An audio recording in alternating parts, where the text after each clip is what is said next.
ஈரோடு மாவட்டத்தில் ஏற்பட்ட கனமழையால் மாயாற்றில் வெள்ளப்பெருக்கு ஏற்பட்டிருக்கிறது. இதனை அண்மை செய்தியாக பார்த்து வருகிறோம். ஈரோடு மாவட்டத்தில் ஏற்பட்ட கனமழையால் மாயாற்றில் வெள்ளப்பெருக்கு ஏற்பட்டது. ஆபத்தான முறையில் பரிசல் மூலம் ஆற்றை கடந்து செல்லும் கிராம மக்கள். இதனை தொடர்பான வீடியோ காட்சிகள் தற்போது வெளியாகி இருக்கிறது. இதை பார்த்து வருகிறோம். இது குறித்தான முழுமையான விவரங்களுடன் செய்தியாளர் அன்பழகன் இணைப்பில் இருக்கிறார். வணக்கம் அன்பழகன், விவரங்கள் என்ன பதிவு செய்யுங்கள்? வணக்கம் நிசா. ஈரோடு மாவட்டம் பவானி சாகர் அடர்ந்த வனப்பகுதி ஒட்டியுள்ள துங்குமரடா, அல்லிமாயாறு, கல்லம்பாளையம் ஆகிய வன கிராமங்கள் உள்ளன. இதில் 1500க்கும் மேற்பட்ட குடும்பங்கள் வசித்து வருகின்றன.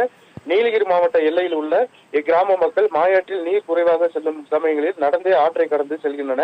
வெள்ளப்பெருக்கு காலங்களில் வாகனம் மற்றும் பரிசலில் பயணிக்கின்றன. கடந்த சில நாட்களாகவே நீலகிரி மாவட்ட மலைப்பகுதிகளில் கனமழை பெய்து வருவதால் மாயாற்றில் வெள்ளப்பெருக்கு ஏற்பட்டுள்ளது. தற்போது பவானி சாகர் அணைக்கு நீர்வரத்து 15,000 கன அடியாக அதிகரித்துள்ளதால் மாயாற்றில் மழைநீர் வெந்நீரத்தில் சீறி பாய்கிறது. இதன் காரணமாக வன கிராம மக்கள் ஆற்றை கடந்து செல்வதில் சிரமம் ஏற்பட்டுள்ளது. ஆனாலும் வன கிராம மக்கள் ஆபத்தான முறையில் பரிசலில் ஆற்றை கடந்து செல்கின்றன. மாயாற்றில் தொடர்ந்து வெள்ள கரை புரண்டு ஓடுவதால் செங்குமரடா, கல்லம்பாளையம், அல்லிமாயாறு, சித்திரப்பட்டி உள்ளிட்ட கிராமங்களுக்கு தற்போது போக்குவரத்து துண்டிக்கப்பட்டுள்ளது.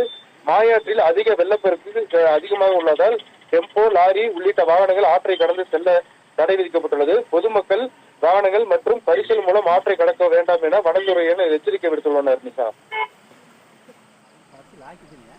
விவரங்களுக்கு நன்றி அன்பழகன்.